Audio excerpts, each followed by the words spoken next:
Praise the Lord. പുറപ്പാട് പുസ്തകം 16-ാം അധ്യായം 1 മുതൽ 36 വരെയുള്ള വേദഭാഗങ്ങൾ. അവർ എലീമിൽ നിന്ന് യാത്ര പുറപ്പെട്ടു. ഇസ്രയേൽ മക്കൾ മിസ്രയീം ദേശത്തു നിന്ന് പുറപ്പെട്ട 2-ാം മാസം 15-ാം തീയതി അവരുടെ സംഘമൊക്കെയും എലീമിനും സീനായിക്കും മധ്യേയുള്ള സീൻ മരുഭൂമിയിൽ വന്നു. ആ മരുഭൂമിയിൽ വെച്ച് ഇസ്രയേൽ മക്കളുടെ സംഘമൊക്കെയും മോശയ്ക്കും അഹരോനും വിരോധമായി പിറുപിറുത്തു. ഇസ്രയേൽ മക്കൾ അവരോട്, ഞങ്ങൾ ഇറച്ചിക്കലങ്ങളുടെ അടുക്കലിരിക്കുകയും തൃപ്തിയാകുമണ്ണം ഭക്ഷണം കഴിക്കുകയും ചെയ്ത മിസ്രയീം ദേശത്തു വെച്ച് യഹോവയുടെ കയ്യാൽ മരിച്ചിരുന്നുവെങ്കിൽ കൊള്ളായിരുന്നു. നിങ്ങൾ ഈ സംഘത്തെ മുഴുവനും പട്ടിണിയിട്ട് കൊല്ലുവാൻ ഈ മരുഭൂമിയിലേക്ക് കൂട്ടിക്കൊണ്ടു വന്നിരിക്കുന്നു എന്ന് പറഞ്ഞു. അപ്പോൾ യഹോവ മോശയോട്, ഞാൻ നിങ്ങൾക്ക് ആകാശത്തു നിന്ന് അപ്പം വർഷിപ്പിക്കും. ജനം എൻ്റെ ന്യായപ്രമാണം അനുസരിക്കുമോ ഇല്ലയോ എന്ന് ഞാൻ അവരെ പരീക്ഷിക്കേണ്ടതിന് അവർ പുറപ്പെട്ട് ഓരോ ദിവസത്തേക്ക് വേണ്ടത് അന്നന്ന് പെറുക്കിക്കൊള്ളേണം. എന്നാൽ 6-ാം ദിവസം അവർ കൊണ്ടുവരുന്നത് ഒരുക്കുമ്പോൾ ദിവസം പ്രതി പെറുക്കുന്നതിൻ്റെ ഇരട്ടി കാണുമെന്ന് അരുളിച്ചെയ്തു. മോശയും അഹരോനും ഇസ്രയേൽ മക്കളോടൊക്കെയും, നിങ്ങളെ മിസ്രയീം ദേശത്തു നിന്ന് കൊണ്ടുവന്നത് യഹോവ തന്നെ എന്ന് ഇന്ന് വൈകുന്നേരം നിങ്ങൾ അറിയും. പ്രഭാതകാലത്ത് യഹോവയുടെ തേജസ് കാണും. യഹോവയുടെ നേരെയുള്ള നിങ്ങളുടെ പിറുപിറുപ്പ് അവൻ കേട്ടിരിക്കുന്നു. നിങ്ങൾ ഞങ്ങളുടെ നേരെ പിറുപിറുക്കുവാൻ ഞങ്ങൾ എന്തുള്ളൂ എന്ന് പറഞ്ഞു. മോശ പിന്നെയും, യഹോവ നിങ്ങൾക്ക് തിന്നുവാൻ വൈകുന്നേരത്ത് മാംസവും പ്രഭാതകാലത്ത് തൃപ്തിയാകുമണ്ണം അപ്പവും തരുമ്പോൾ നിങ്ങൾ അറിയും. യഹോവയുടെ നേരെ നിങ്ങൾ പിറുപിറുക്കുന്നത് അവൻ കേൾക്കുന്നു. ഞങ്ങൾ എന്തുള്ളൂ? നിങ്ങളുടെ പിറുപിറുപ്പ് ഞങ്ങളുടെ നേരെയല്ല, യഹോവയുടെ നേരെയത്രേ എന്ന് പറഞ്ഞു. അഹരോനോട് മോശ, യഹോവയുടെ മുമ്പാകെ അടുത്തു വരുവിൻ, അവൻ നിങ്ങളുടെ പിറുപിറുപ്പ് കേട്ടിരിക്കുന്നു എന്ന് ഇസ്രയേൽ മക്കളുടെ സർവ്വസംഘത്തോടും പറക എന്ന് പറഞ്ഞു. അഹരോൻ ഇസ്രയേൽ മക്കളുടെ സർവ്വസംഘത്തോടും സംസാരിക്കുമ്പോൾ അവർ മരുഭൂമിക്ക് നേരെ തിരിഞ്ഞു നോക്കി യഹോവയുടെ തേജസ് മേഘത്തിൽ വെളിപ്പെട്ടിരിക്കുന്നത് കണ്ടു. യഹോവ മോശയോട്, ഇസ്രയേൽ മക്കളുടെ പിറുപിറുപ്പ് ഞാൻ കേട്ടിരിക്കുന്നു. നീ അവരോട് സംസാരിച്ചു, നിങ്ങൾ വൈകുന്നേരത്ത് മാംസം തിന്നും, പ്രഭാതകാലത്ത് അപ്പം കൊണ്ട് തൃപ്തരാകും. ഞാൻ നിങ്ങളുടെ ദൈവമായ യഹോവയാകുന്നുവെന്ന് നിങ്ങൾ അറിയുമെന്ന് പറക എന്ന് കൽപ്പിച്ചു. വൈകുന്നേരം കാടകൾ വന്ന് പാളയത്തെ മൂടി. പ്രഭാതകാലത്ത് പാളയത്തിൻ്റെ ചുറ്റും മഞ്ഞ് വീണുകിടന്ന മഞ്ഞ് മാറിയ ശേഷം മരുഭൂമിയിലെല്ലായിടവും ചെതുമ്പലിൻ്റെ മാതിരിയിൽ ഒരു നേരിയ വസ്തു ഉറച്ച മഞ്ഞ് പോലെ നിലത്ത് കിടക്കുന്നത് കണ്ടു. ഇസ്രയേൽ മക്കൾ അതു കണ്ടാറെ എന്തെന്നറിയായികയാൽ ഇതെന്തു എന്ന് തമ്മിൽ ചോദിച്ചു. മോശ അവരോട്, ഇത് യഹോവ നിങ്ങൾക്ക് ഭക്ഷിപ്പാൻ തന്നിരിക്കുന്ന ആഹാരമാകുന്നു.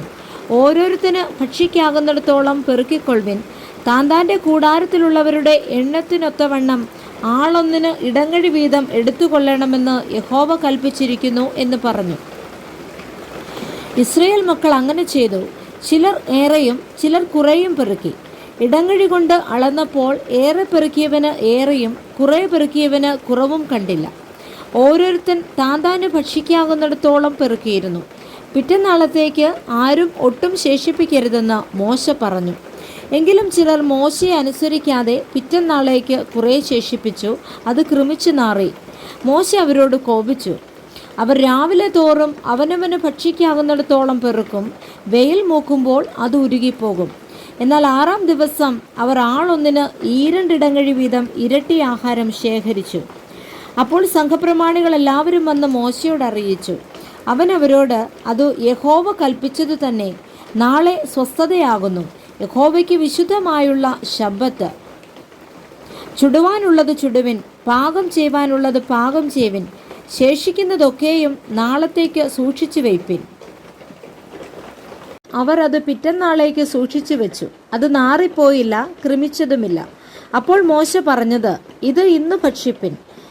ഇന്ന് യഹോവയുടെ ശബ്ബത്താകുന്നു. ഇന്നത് വെളിയിൽ കാണുകയില്ല. 6 ദിവസം നിങ്ങൾ അത് പെറുക്കേണം. ശബ്ബത്തായ 7-ാം ദിവസത്തിലോ അത് ഉണ്ടാകയില്ല. എന്നാൽ 7-ാം ദിവസം ജനത്തിൽ ചിലർ പെറുക്കുവാൻ പോയാറെ കണ്ടില്ല. അപ്പോൾ യഹോവ മോശയോട്, എൻ്റെ കൽപ്പനകളും ന്യായപ്രമാണങ്ങളും പ്രമാണിപ്പാൻ നിങ്ങൾക്ക് എത്രത്തോളം മനസ്സില്ലാതിരിക്കും? നോക്കുവിൻ, യഹോവ നിങ്ങൾക്ക് ശബ്ബത്ത് തന്നിരിക്കുന്നു. അതുകൊണ്ട് 6-ാം ദിവസം അവൻ നിങ്ങൾക്ക് 2 ദിവസത്തേക്കുള്ള ആഹാരം തരുന്നു. നിങ്ങൾ താന്താങ്ങളുടെ സ്ഥലത്തിരിപ്പിൻ. 7-ാം ദിവസം ആരും തൻ്റെ സ്ഥലത്തുനിന്ന് പുറപ്പെടരുത് എന്ന് കൽപ്പിച്ചു. അങ്ങനെ ജനം 7-ാം ദിവസം സ്വസ്ഥമായിരുന്നു.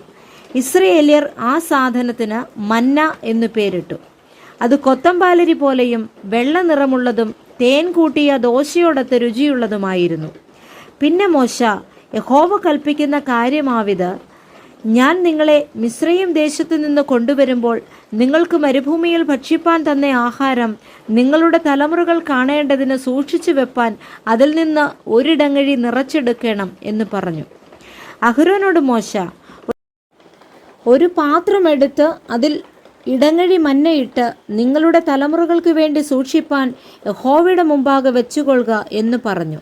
യഹോവ മോശയോട് കൽപ്പിച്ചതുപോലെ അഹരോൻ അത് സാക്ഷ്യസന്നിധിയിൽ സൂക്ഷിച്ചു വെച്ചു. കുടിപ്പാർപ്പുള്ള ദേശത്ത് എത്തുമ്പോൾ ഇസ്രയേൽ മക്കൾ 40 സംവത്സരം മന്ന ഭക്ഷിച്ചു. കനാൻ ദേശത്തിൻ്റെ അതിരിൽ എത്തുവോളം അവർ മന്ന ഭക്ഷിച്ചു. ഒരിടങ്ങഴി ഓമർ പറ ഏഫയുടെ 10 പ്രൈസ് ദി ലോർഡ്. വായിച്ച തിരുവചനങ്ങളാൽ കർത്താവ് നമ്മളെല്ലാവരെയും ധാരാളമായി അനുഗ്രഹിക്കട്ടെ. ആമേൻ.